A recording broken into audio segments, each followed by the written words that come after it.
Welcome back to the Word Podcast, sports, news, and stuff. We are back, and more importantly, sports are back. It's something that we've been talking about for the last couple of months as we've been going through the coronavirus, but it looks like sports are getting back in action. I am James Mundia, joined by my esteemed co-host, Richard Bruce Pacino Abernathy. Hooah! Let's dive into it. We've got there's so much sports news that happened this week, and I don't even know where to begin. Major League Baseball is playing games. There are games on television right now. Can you believe this? You could almost say sports are back. What is going on? I turn on ESPN.com, and they're giving me Nationals and Yankees scores. What is this? Wild. 2 years ago? There's sports happening? Get out of here. I gotta say, it is kind of exciting. As many reservations as I have about the whole thing, baseball especially, and we'll get into that a little bit here in a minute, but it is nice to see live sports on TV again, and I don't know how long that feeling is going to last. But at least for today, it's like, oh, yeah, this feels like a normal day in July with the baseball game on. Isn't that strange? Like it's almost like we didn't skip a beat. It's like, oh yeah. Yeah, you got some AL action going on. What? Everything is fine. Nothing to see here. When did this happen? I guess it kind of snuck up on me. Yeah. Because I knew it was coming, but it was like a weird. I mean, typical Major League Baseball. Like they're the king of like the soft launch opening day. Where they have like the games overseas, and then there's like a day game, or like a Sunday night game, and then another random day. Like it's like opening week, not opening day. Yeah, exactly. But it did kind of sneak up on me, and like earlier in the week, I was like, "Oh, that's happening in like 2 or 3 days. We're actually going to get some baseball games." But they still have a lot of stuff to figure out. I mean, they no joke changed the playoff format hours before the season started today. Oh. So they're going to 16 playoff teams for this year only in Major League Baseball. In total? In total. So 8 teams per league. And it's the top 2 teams in each division plus 2 wild cards. But then there's a weird thing where the division winners get to pick their opponent, which is actually an idea that I'm very in favor of just in sports in general, because I think it would help create some rivalries and create a little bad blood where it's like, oh, you want to play us? All right, it's on now. Instead of just things being bracketed and it's out of everybody's control. I mean, it adds a little element to it.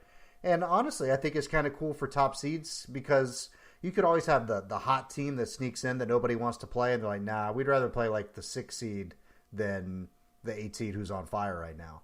Yeah. So I'm always a big fan of that type of thing. I think it would be great for the NBA, and I'm kind of surprised given how staunchly conservative they are to changing the game and their procedures that Major League Baseball is the league to go this route first. Yeah, right? Yeah. But I'm excited to see how that plays out here in a couple of months, because it's a 60-game sprint, then to the playoffs. And it could be kind of cool if all of a sudden you've got the Yankees, like, you know, what if the Red Sox get in as a wild card and you know, the Yankees are like, all right, we want the Sox, so let's fucking do this. Like it would be great. I would love it. So I'm curious to see how that goes.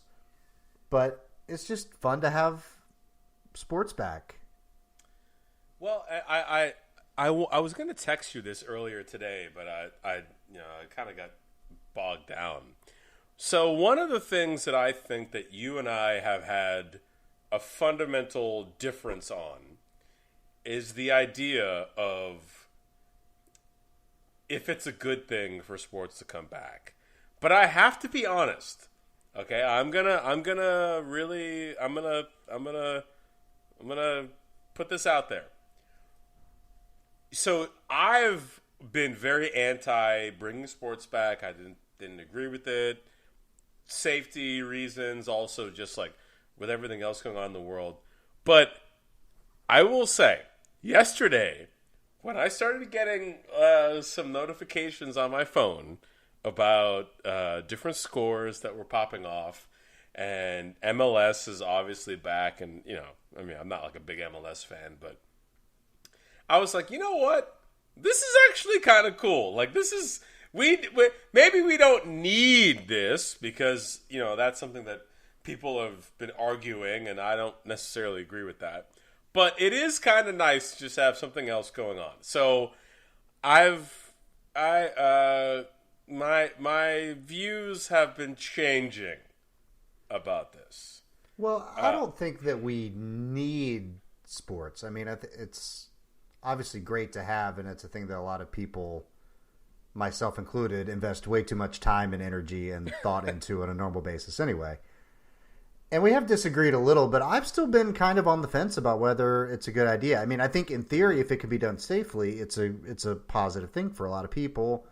And, there's a lot of industries that are affected by it and a lot of jobs. And, it's such a big business that anything that we can do to get some people back to work and get some money flying around is a good thing. But it has to be done smartly and it has to be done safely. And baseball, at least to this point, it's been a mixed bag, I guess you could say, and that's being kind. But on the NBA side, a league that we've discussed a great detail and length on the show over the last couple of months, their plan seems to be working pretty well right now. Yeah, it's. I can't say that I'm surprised because they have incredible administrative leadership, league-wide. But it might work. And again, I was incredibly skeptical. Even a month ago, Yeah, but of all the leagues, I always thought the NBA had the best chance to pull this off. Not just from a leadership and infrastructure standpoint, but looking at the limited number of teams, the limited number of players, the fact that it's a controlled, or as controlled as you can make it, environment. But to this point, the bubble seems to be working pretty well. And, that can always go out the window at any point. All it takes is one person coming in, whether it's an employee or a player who leaves and comes, or when family members or other members of the media come. Like, all it takes is one or two people to bring it into that environment, and then things sort of fall apart. But to this point, the protocols, the testing, everything that they've been doing seems to be working. The players seem really happy with everything. And I know there were a lot of jokes the first couple of days about the food and all these types of things, but they've gotten all that type of stuff sorted out, and they're starting to play exhibition games, and the real games start next week. And I'm just excited for some real NBA action. I mean, having baseball back is great. It's going to be nice to watch baseball. It's going to be interesting to see how that goes, especially because it's going to feel so different from a normal season because it's so condensed.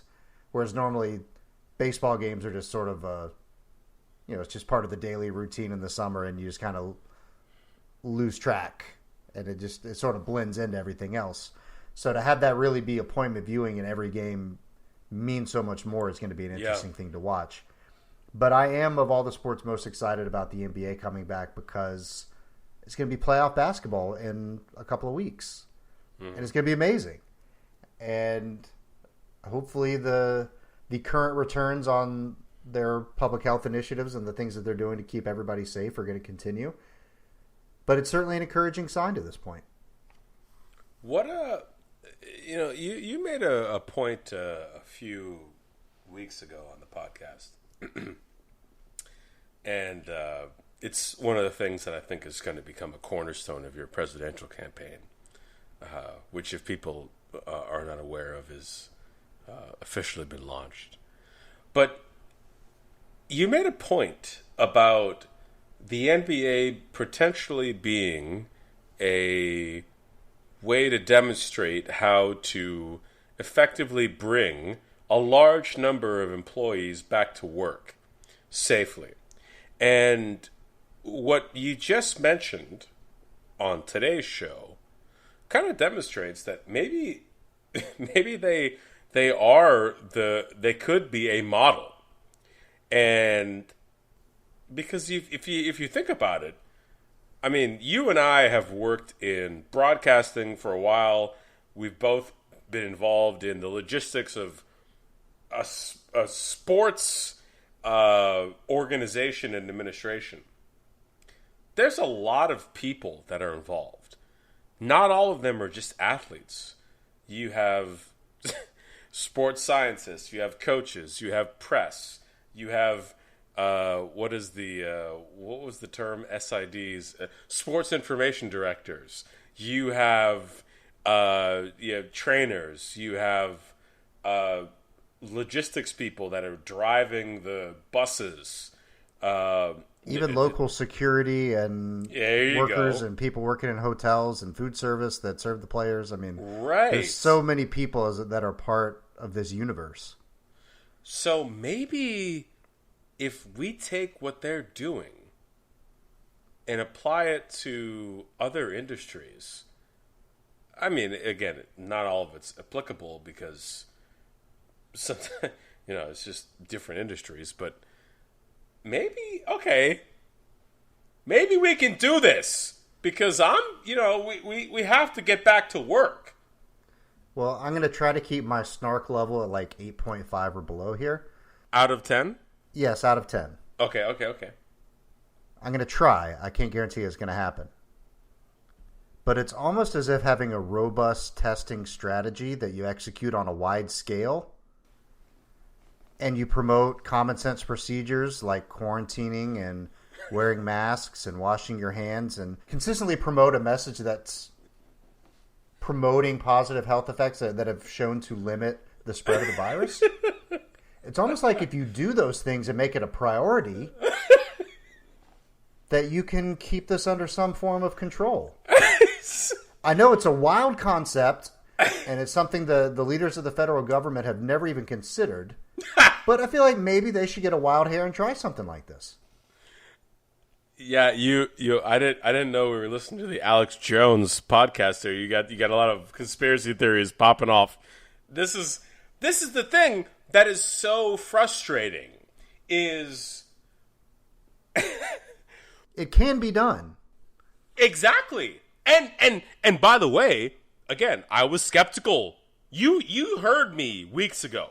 I was skeptical about the NBA. Very skeptical. I was very skeptical. And then but now what we're seeing, and you sent me the article a couple, maybe 2 weeks ago about Pop, and Pop was like, yeah, actually the bubble is the safest place to be. And I was like, wait, why would he say that? And then when you look at everything they were doing to make the bubble safe, it's like, yeah, you can't just roll up into the bubble. Yeah. There's too much money at stake. They've quarantined guys for walking past like an imaginary line where they're not supposed to go to pick up a takeout order. Seriously, a guy, Rashawn Holmes of the Kings, went to get some chicken wings and like went past the line in the sand proverbially. Yeah. And they said, "Oh, nope. We'll see you in like 10 days, Rashawn." I mean, but this is and you know what's funny about this? All of this is all right. And well, I don't know. Whatever. I'm going to get political. So, like, yeah, the president it was months ago now. Jeez, feels like days ago. But he was like, oh, I'm just so tired of, like, watching old baseball games. It's like, yeah, but the reason why you're watching old baseball games is because you won't enforce the type of regulations that the NBA is doing in the bubble right now. Which, and look, it's hard to, on a nationwide level, create a bubble like that is that strict. I'm not saying that is the expectation, but it's more the focus on testing, the focus on tracing, getting rapid results so that you can quarantine people who test positive or requiring people who take a test to stay quarantined until that point, having tests available for everybody to get one all the time. Those are the types of things that should have been prioritized. And not only have they not been prioritized, they're now being actively disincentivized and defunded and pushing back against. And that's the concerning thing, because there is no perfect way. There's always going to be some risk. That's just how life is going to be for a while. Mm-hmm. But there are things we can do to mitigate that and control the situation a little bit and make it less of just an absolute shit show than it's been.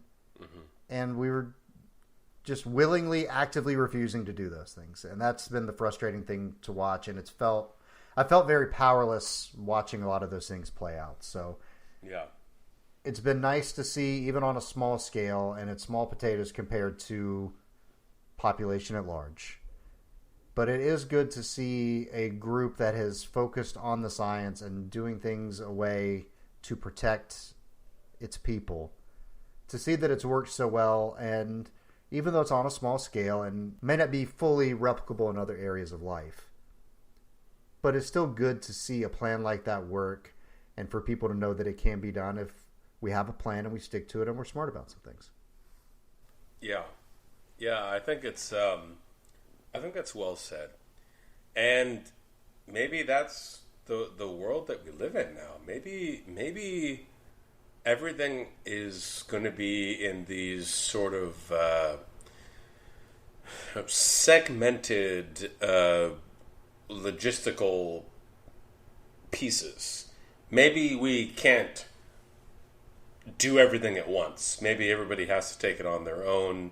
If you own a grocery store or a bodega or a coffee shop, I have a good friend who I grew up with who lives in Raleigh and owns a bakery. And they do have a small coffee program there too. But I've been seeing on his Instagram page some of the things that they're doing to stay safe and keep their customers safe, but while also staying open and contributing to the economy. And that's bolted bread, by the way. My boy Sam owns that, and I don't know how much they paid for that promo, but I'm sure it was worth whatever dough they spent.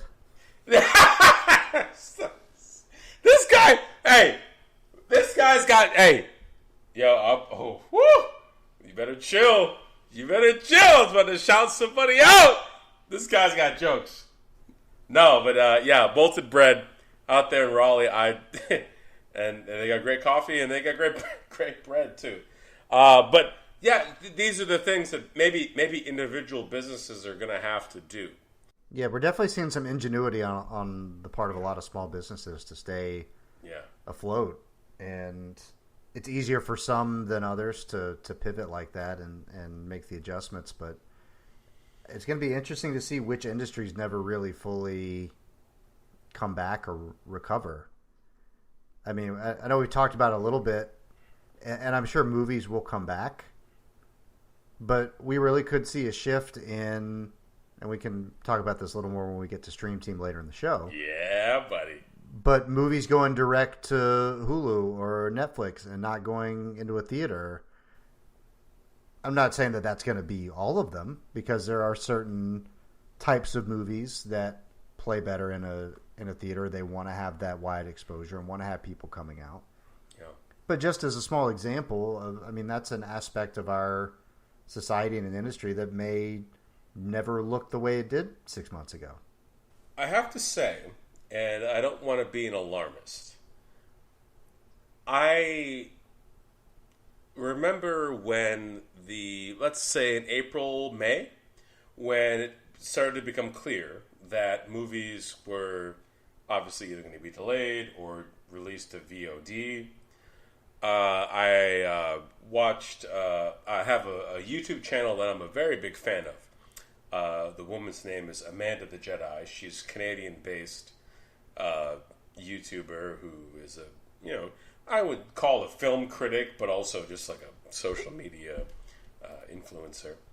And she made some points going forward about how some movies actually are, and some studios are actually benefiting from this idea of going straight to VOD because of their certain model. And it was an interesting perspective. I'd never seen, real commentary on how this model is a new way of thinking that market that studios or production companies would want to engage in. But it does seem like things are changing.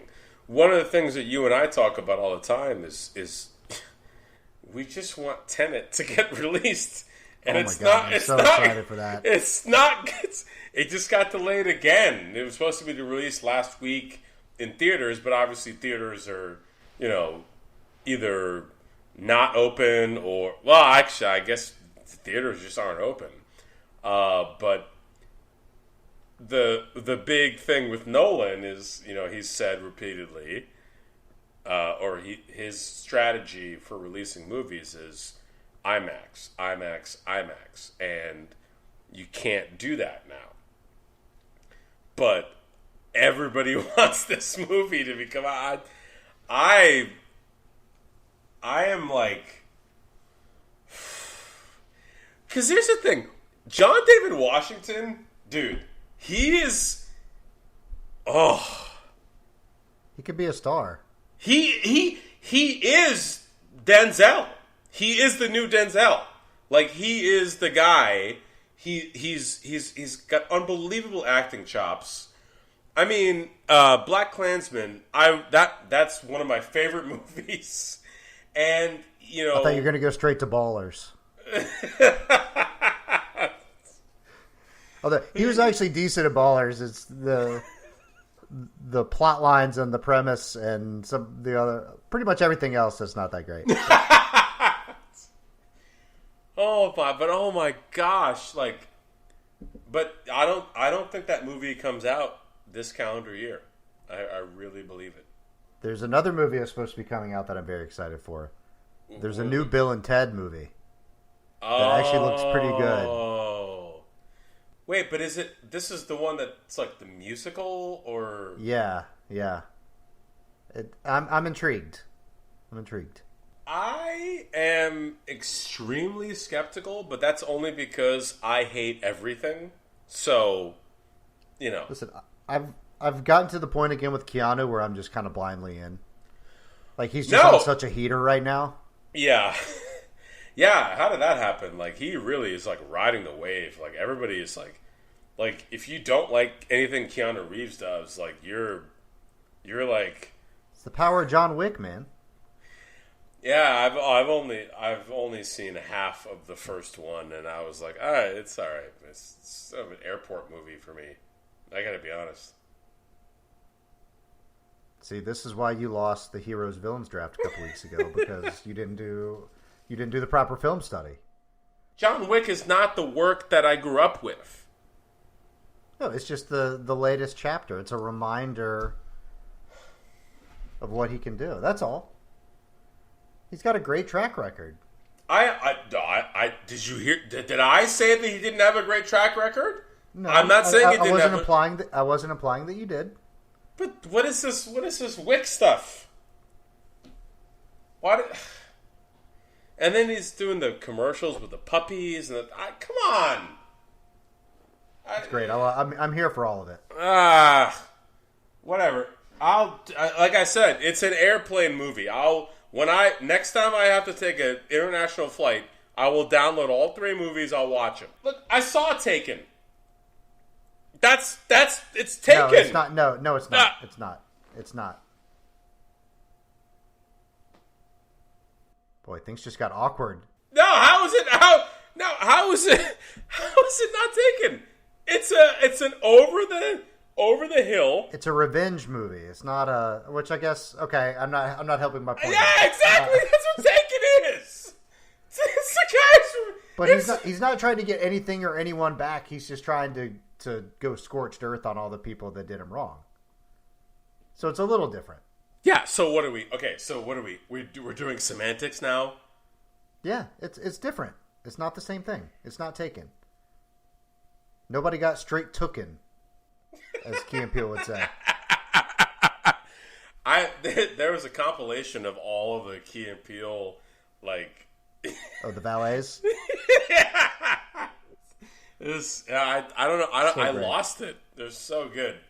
No, like I said, I'll save it for an airplane. I'll save it for a long international flight. So, in a shocking development, we've gotten a little off topic. Okay, that is shocking. There is one more NBA thing that I want to talk about for a minute.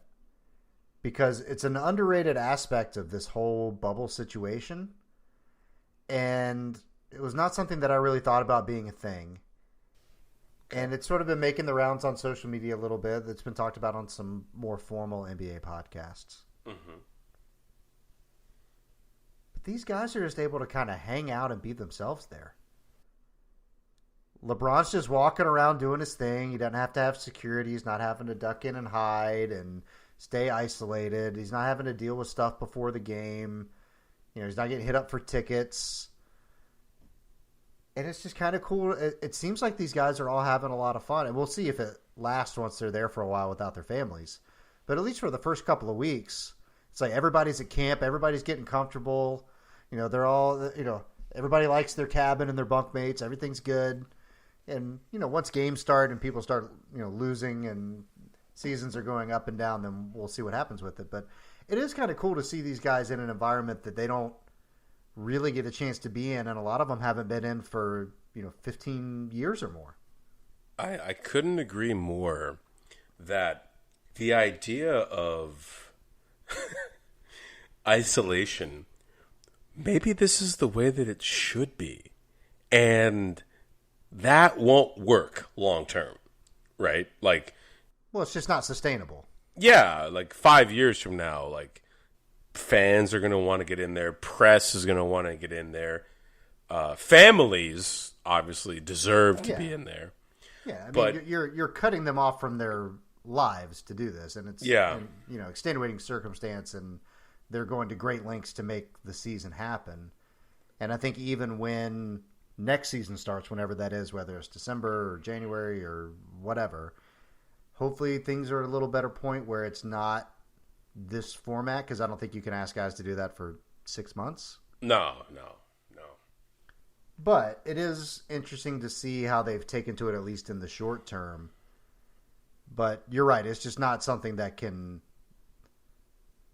be that way for the long haul. It's just not a realistic expectation. It's just not a sustainable thing for a variety of reasons. Yeah.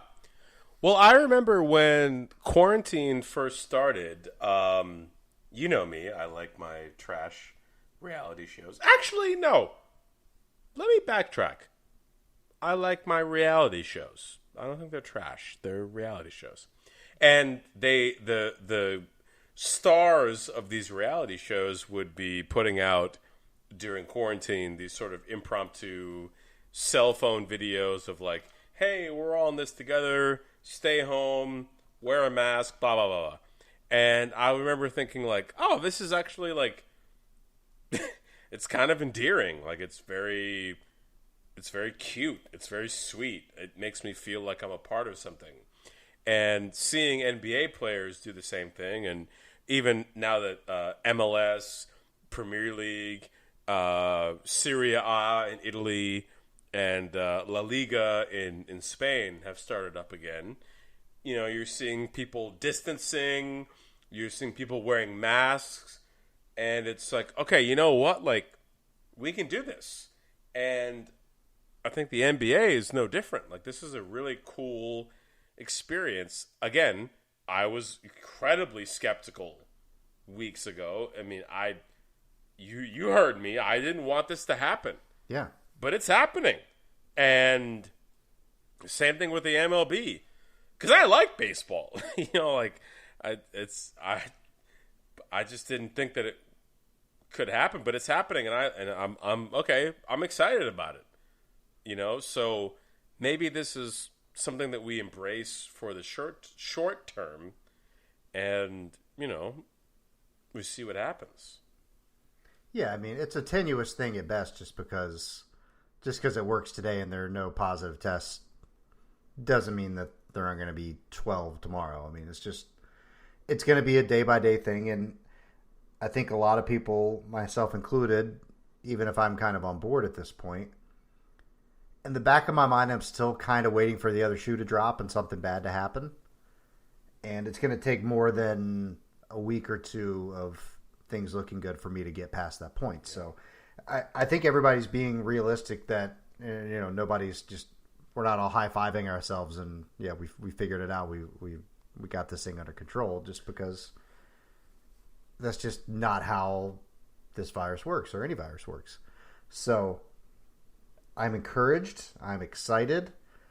I am firmly on, I think, the pro side, at least for basketball right now, of being glad that they brought it back, because it does seem like the plan is going to work in large part. And I'm taking a little bit of a wait and see on baseball, and still have a very skeptical view of football, both college and NFL. Yeah. But it was good to see on that front. It was good to see a bunch of NFL players come out with a coordinated message recently to the league. We want to play, but we need to stay safe. They're talking about doing daily testing. That's going to be a huge undertaking because of so many people. I feel like they haven't really been planning as diligently, or as publicly at least, as the NBA was for their return. Because I feel like we were hearing a lot about that months out. And now it's like, yeah, training camps are supposed to start in like a week or two. And nobody really knows what the plan is. Other than, hey, here's this new helmet face shield thing. That's about all we've gotten from the NFL at this point. And, even college, I think you're starting to see some momentum towards, I don't know if they will cancel the season outright or not, but it certainly does seem like it's going to not look anything like a normal football season. And the NFL, for whatever that's worth, seems to still be trying to do their normal deal. So we're going to see how those things go. I think the success of baseball and basketball in the short term will maybe impact some of those decisions, and at the very least color the way the NFL response or the greater football response is talked about. Just because we've seen now at least a short track record, and we'll see if it continues, of their process working. So if the NFL is not doing the same types of things, it's going to be, okay, well, why aren't you doing what the NBA did? Why aren't you doing what baseball is doing if baseball sort of gets their numbers back in a better spot? Again, it's a tough analogy because the NBA's in a pseudo bubble and they're kind of isolated. So MLB, to me, is a little bit more of a litmus test for football. Even though it's still not nearly as many people, it's at least on a scale and with travel and in different locations that we'll get a sense of how it might go with football, I think. So I'm really curious to see how that plays out over the next month or so. But it's a positive. I mean, in a world where it seems like every day is just bad news all the time, to at least have something that's worth talking about that's not life and death, generally speaking, even though there are some serious consequences as a part of it, it is at least a little bit of an escape. It's been nice. It's been a nice change. And I think everybody needed to let loose a little bit. We've been getting really serious studying for finals for like 5 months now, and we needed like a reading day to skip out and go, have a couple beers at lunch and hang out. That is an incredible analogy. It's like, I remember I used to put this on my away message on Instant Messenger, which, by the way, we need to talk about later, but... Do we need to pour one out for AIM? I used to put this on my Instant Messenger thing, like, I used to call it, like, so, do you remember back, maybe they still do it, but on ESPN, they used to do Capital One Bowl Week, where it was they had, like, a bunch of, like, meaningless bowl games that people would put on, they put on TV. So, like, I used to call it, during like finals week in the fall semester, I was like, oh, word, it's Capital One Hell Week, where like you would have like 7 final exams and like papers and like all this stuff due, and it's like, how do you keep up with this? And it's kind of nice to get over that for a little bit and have some fun and see some games on TV. Even golf has been getting lit, and it's kind of nice. Yeah, there's been some exciting finishes, and yeah, while we've talked a lot about the success of the NBA testing program and expressed a little bit of reservation with baseball, the PGA Tour seems to have been doing a pretty good job with the testing. Yes. They've had a couple of positive tests, and they seem to have changed some things around a little bit. But even then, it was not an overwhelming number of guys, and it seemed like they did a good job contact tracing and containing and making sure people got tested. I know plenty of people in the golf world, and I've talked to some people who were exposed to people that tested positive, and it seemed like the response to that was good, and they've been able to get out there and play for the last couple of weeks without a lot of incident, and they've had some good finishes, and it's been nice to watch golf again too. And it's it doesn't solve our problem, and it doesn't rectify the situation overall, but we were just in a spot where we needed to get a win of some kind, or at least some people needed a win. I know sports aren't for everybody, and some people could care less regardless of the situation. But anything you can do to lift the morale and spirits of millions of people at a time like this, I think is always a good thing. And so hopefully we don't lose sight of what the greater goals and issues are. And I know even with the NBA coming back, that a lot of players have taken their media time to talk about some of the racial inequality issues. And I know Tobias Harris specifically the other day, and I think LeBron did it today, started their media session with demanding justice for Breonna Taylor, because for some reason that still has not happened. It's such a weird situation with Breonna Taylor. I don't really know how to address it. I'm still reflecting on it. I actually think that I'm going to have to take a day off of work to look into it, because you and I talk about this stuff a lot off air, and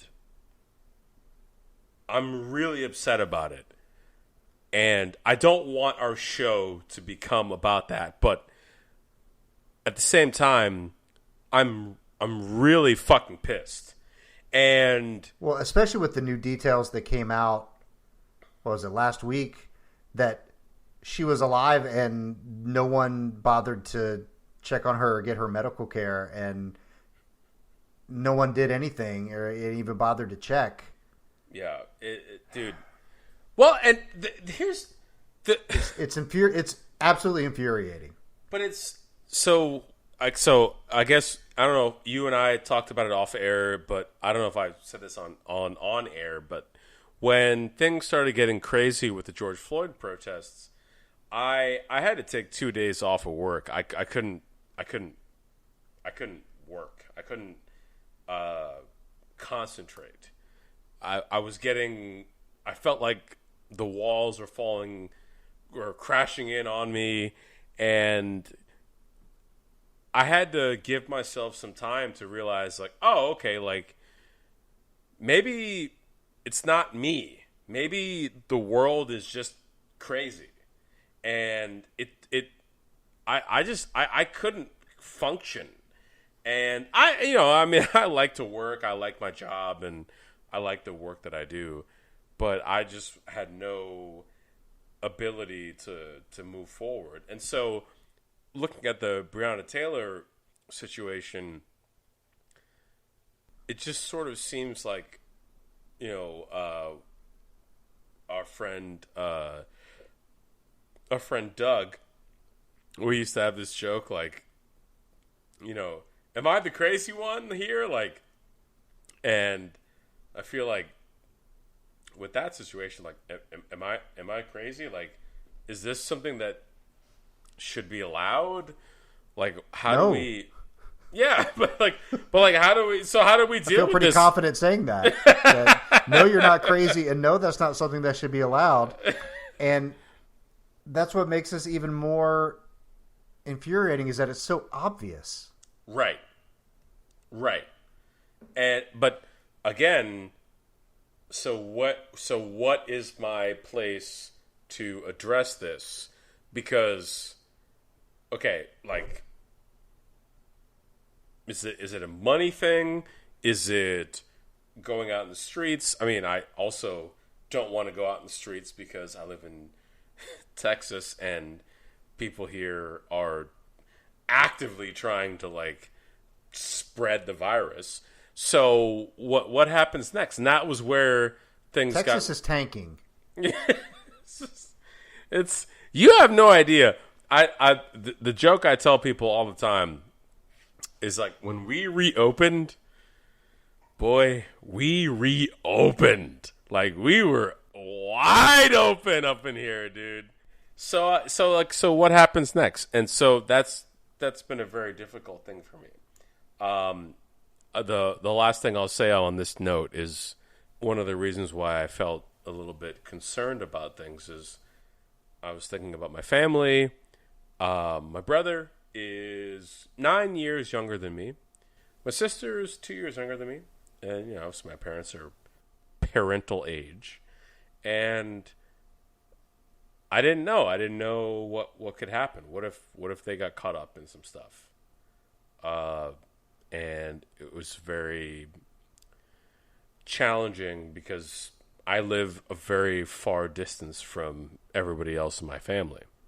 So that was where I just had to shut it down and just take some time. And not because I could do anything, but more because of, me dealing with myself. But it's good to see that athletes are speaking out and talking about it. Yeah, they're using their platform to the best of their ability. And unfortunately, to this point, so many of the things that have happened are more symbolic or PR related, renaming things. They're going to have the Black Lives Matter message on the court at all the NBA games. Some of the guys can have no name or a saying or something on the back instead of their last name. And all that stuff is positive, and it helps move the conversation forward, and it helps promote the change that they're seeking. But until some of these, it's just kind of like a fresh coat of paint. Like, it doesn't address the foundation issues of the house. You just painted the outside of it. And again, every little bit helps, and it's good to see, and positive change is positive change. But it's not nearly big enough or widespread enough, and hopefully it can be a starting point and can keep that issue at the forefront for more people and keep more eyeballs on it and keep sound bites like we've seen the last few days circulating around. Mm-hmm. But I was hoping to, at this point, see a little more momentum for some bigger changes. And I know it's going to take time, and I know it was never going to happen this quickly, and expecting that was unrealistic. But I feel like we're already seeing this play out the way it always does. Exactly. The swell was a little longer. We had a little more of a runway than normal. The roller coaster ride was a little bit longer, but it followed the same pattern, and now we're pulling back into the station. Is what it feels like. So, hopefully, the NBA guys can help continue that a little bit, and continue to promote these peaceful messages of change. But we'll see how the next couple months go. But I'm trying to be optimistic. Yeah. So, I'm kind of curious right now. You've been teasing this for the last hour or so. What are you streaming? What's going on here? Well, before I get to Stream Team, which is going to be our final segment on the show. Yes, today, of course. Marcus has been busy. We have another new sponsor this week. Oh, that's right. You have an ad read. I'm sorry. Yeah, I totally jumped the gun. Go ahead. Yeah. I'm sorry. They're sponsoring not only the show but the Stream Team segment in particular. Okay. So we're really on brand right now. Very much on brand. Our sponsor this week is Durden's Body Wash. Now, James, not many people know this, But the first rule of personal hygiene is to always talk about all the benefits of Durden's body wash. It soothes your skin, it moisturizes, and it delivers the knockout punch to odors. It also has a great fresh scent that hits your nostrils as hard as it can. Now, advertising like this may have us chasing cars and clothes, working jobs we hate. But when it's for a product like Durden's body wash, it's all worth it. So thanks to Durden's. We appreciate them joining as a sponsor. I was talking to their main ad rep. At first I thought it was like two different ad reps, but it turns out it's the same ad rep. But we've had some good conversations over the last couple weeks, so I'm glad we're able to get that deal locked in.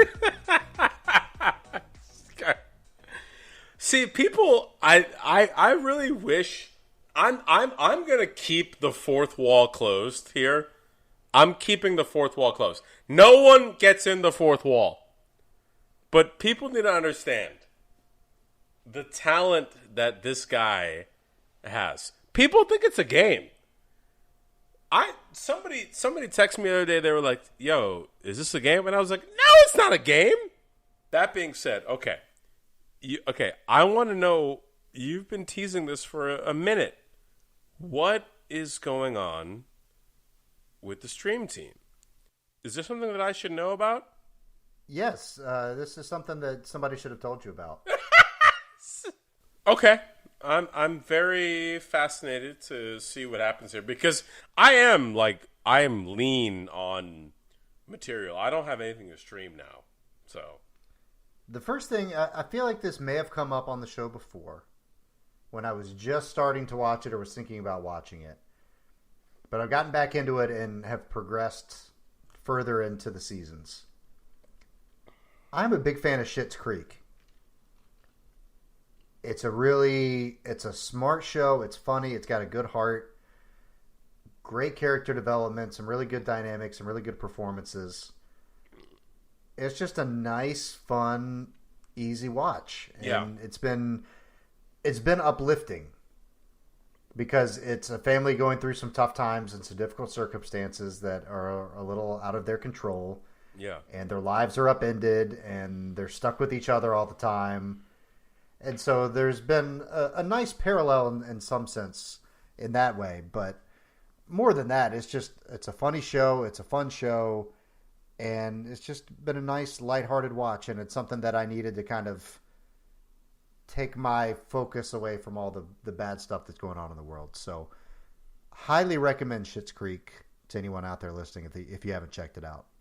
Yeah, I haven't finished the series. I watched like the first three seasons and really liked it. I think that one of the amazing things that I like about that type of comedy is the ability to relate to the human experience in a way that is also extremely entertaining. And I think that you can't overstate that enough. It's just an unbelievable program. The performances by the actors are incredibly endearing to the point where it almost feels like it's not acting. It almost feels like it's a sense of therapy to a certain degree. Maybe that's just I know like, what you mean. Yeah, maybe that's where like I am in my life, but like they don't seem to be playing a role as much as they're talking to me. And I think some of that's because of the off-screen dynamics because it's Eugene Levy and his son. His daughter is also in the show. Yeah, good point. I know Eugene and Catherine O'Hara have worked together forever, so Yeah. I'm sure his son has known her for years. And while Yeah. she's a parental type figure in his life, I would imagine as close as they seem to be. So getting those dynamics at play in addition to the scripted part of it, I think it's an interesting dynamic and it plays out in a really strong and positive way on screen. Yeah, that's a good point. I never thought about that. Like, yeah, because you have scene partners, but it's like scene partners for like decades. So, like, I guess, like, at a certain point, it sort of becomes a family. Exactly. You know? Okay. And so, but I love that show. I haven't finished the series. I haven't either. I'm through season 4. Okay. So I've got one more season on Netflix, and then the final season that aired earlier this year, I don't think is on Netflix until the fall. So I'm debating whether I ration my remaining episodes or just plow through and then wait for the final season. They did more than 4 seasons? Mm-hmm. They did 6 in total. Oh. So the first 5 are on Netflix. Oh, I didn't know that. Gee, okay, I got it. Yeah, I get like a notification from Netflix, like, oh, you just paid $11 to Netflix. Like, I didn't even know I had a Netflix subscription. Okay, so because I watched it on YouTube TV through FX. Well, it's on Pop TV. Or I don't know, or I guess it might have been on like IFC or something like that here in the States. Yeah, it was on IFC. Yeah. Yeah. So, okay. Yeah. So the final season that finished up in like April or May, I've heard is going to be on Netflix in like October, but I don't know if that's confirmed. All right, what else you got? I'm about to. What you about to drop on me, dude? This dude's dropping. I got a couple of movies now. All right. One is The Old Guard. It's on Netflix. The Old Guard. What is that? I don't want to give too much away. It's with Charlize Theron, and it's a group of like mercenary type people. Is it lit?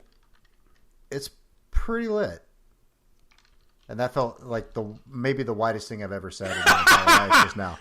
Wait! What year did it come out? It just came out like a couple weeks ago.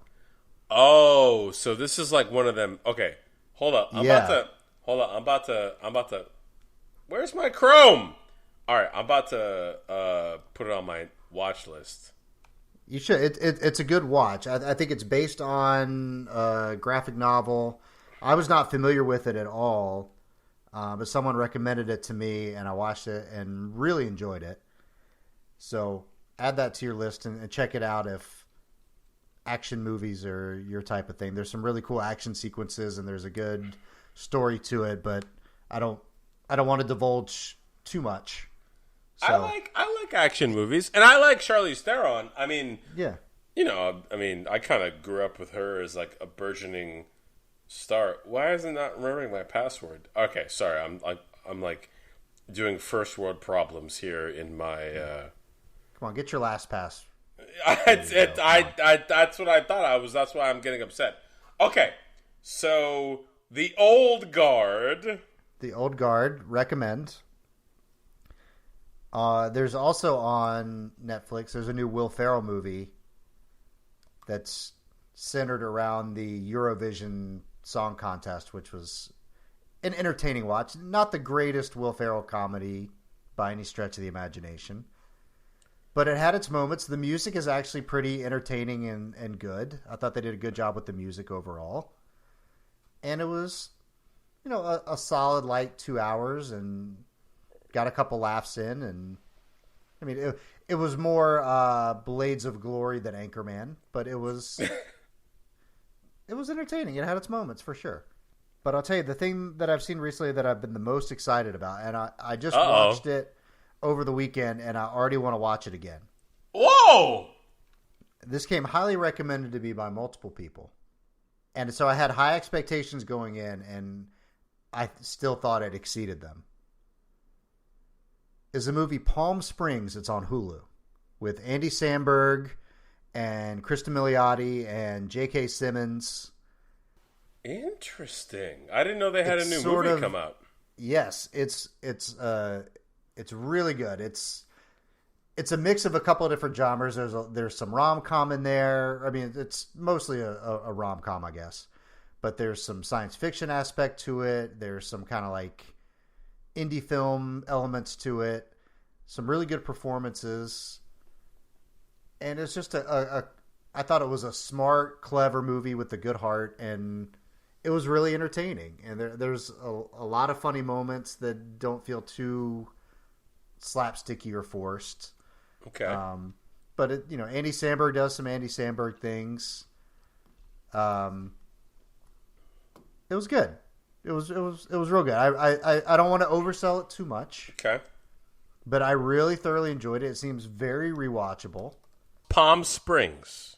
Okay. Perhaps most importantly, I have been motivated to buy pizza floats to lay in the pool or the lake over the rest of the summer. Okay. We're going to talk about this in the green room because it's about to get real, PG-13. But we need to talk about pool float situations. But we'll talk about it in the green room because this is not a game. But carry on. Can we start a Patreon feed for the green room where people could pay to listen to the green room conversation? That's actually a good idea. Like people get this is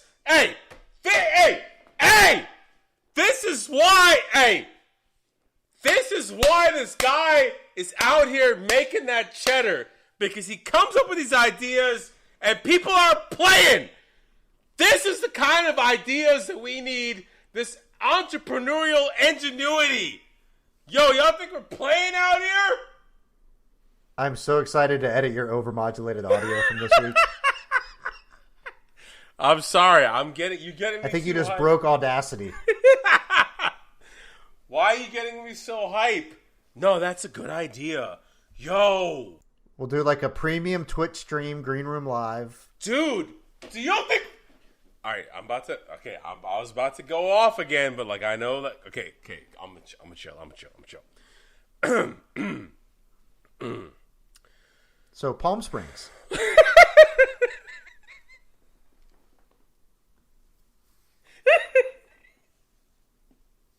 Oh my God. Seamless transition back into our content. Look at us, being all professional and shit. Well, okay, I've bookmarked it. I didn't realize. I didn't know that new stuff was coming out on Hulu and on Netflix, but I'll check it out. It's a whole thing. When we do, we're gonna do a social distancing. Breaking news.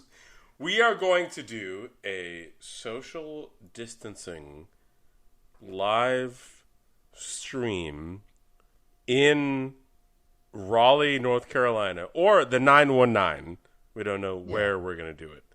It's going to be a whole situation, but I'll be down in North Carolina in August actually.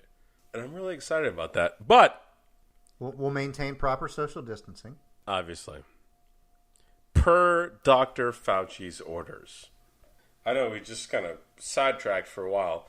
You kind of threw a lot of stuff on my plate here with the Old Guard and Palm Springs. What am I going to... Okay, so that's what my plan is for the weekend. This is exciting. I highly recommend both of those. Very, very enjoyable. I've been in a little bit of a rut.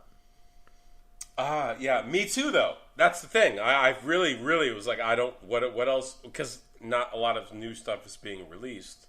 Yeah. But I've gotten some very trustworthy recommendations over the last week or so. So I wanted to pass those along to our loyal listeners. I feel like they should get something worthwhile out of the show finally. It's certainly not any of the shit we say. Right, yeah, that's sort of the thing. It's like the tea is like all the like other stuff that we recommend. It's not necessarily like our opinions on stuff. Yeah, exactly. We're just the conduit for better information in some respects. Ooh, that's the tea. Okay. That's all I've got tonight. I don't know. Any final thoughts? Any other topics on the rundown that I missed? No. I really appreciate your recommendations. It's been Jesus. Sorry. Every time I open up the new tab for Netflix, it starts playing a trailer. So it's like blaring in my ears. It's like, a little annoying. It does the same thing on all their things. I don't like that. I was actually reading an interesting article earlier today. I think Alan Sepinwall wrote it. And it was basically about how for all the streaming services and all the money and all the focus that's been put on those, especially over the last couple of years, that so many of them have just awful interfaces that to use as a viewer is just painful and terrible. Yeah. And I never really stopped to think about it, but I was like, you know what? They all do kind of suck. I mean, Netflix is kind of the best of the bunch by default, I feel like. But so many of them are just clunky and hard to use and autoplay, and it's hard to find things, and searching's difficult, and they just haven't fully figured that out for some reason, and I don't know what it is. Let me put it to you like this. I don't have the Facebook application on my phone or on my tablet or so on any mobile devices. So when I log on to Facebook, I'll go on my personal computer, which is this computer right here, and I'll log into Facebook and I will use it. And the very first thing that I always say to myself is, how does anybody use this fucking app? It doesn't, everything stinks. It's not even like, there's been a meme the past couple of weeks. That's one thing I did keep on top of is like, people are like, bring back MySpace. And I'm like, well, MySpace was like also not very user friendly, but you could customize it. But like the fact that people are talking about bringing back MySpace, like Facebook, why do you suck so much? Like, and I'm not even talking about like the political, like, oh, like they allow these messages. No.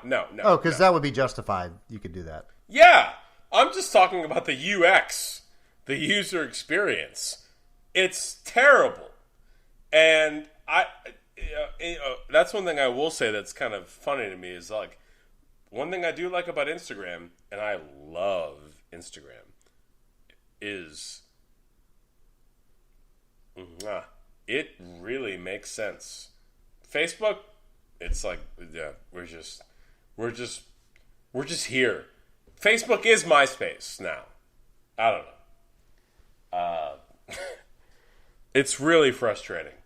As someone who kind of works in this field, it's a bit much. Yeah, talk to your people, and let's get this sorted out at some of these streaming services, all right? Because there's way too much money in this, and there's way too many resources for them to be as poorly designed as they are. Well, that's what's weird, is it's almost like maybe it's by design. I don't know what else to tell you. And I'm not a conspiracy theorist, but yeah, it drives me nuts. But we will. Okay, that's. Oh, okay. As we close the show, okay. Sorry, not to add on. We will design a word podcast social network. Let's just start with the website. Okay, yeah, we have to do that too. That's okay. We have a production meeting coming up. Everybody, calm down. Marcus, we're gonna take care of it. Wait, actually, Marcus, you should be the one scheduling the meeting. Okay, we're gonna deal with him later. But anyway, we've got some great recommendations. I really appreciate your recommendations regarding Netflix and Hulu shows. And I can't take credit for those. All those were passed along to me by someone else. So I'm just doing my part, and I'm trying to pay it forward. Just like Haley Joel Osment, I'm just trying to pay it forward. Yet another timely reference. Yes! You better sleep your boy out of it, dude.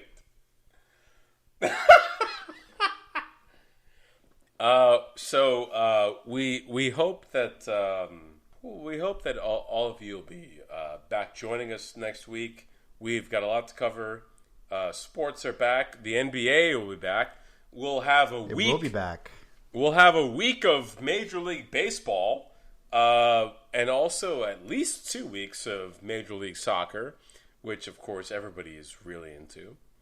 And obviously, we'll have a chance to react to some of the television shows and movies that Richard has recommended.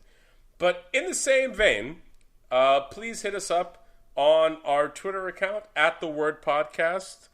Obviously, you can follow us on all of your podcatcher apps, Apple and Spotify and Spreaker. Please leave some comments. Let us know what you want us to talk about. And we may be posting that on Instagram as well. For my esteemed co-host, Richard Bruce De Niro Abernathy. He is James Israel Sandberg Mundia. Thanks for listening to The Word Podcast. We'll catch you guys next time.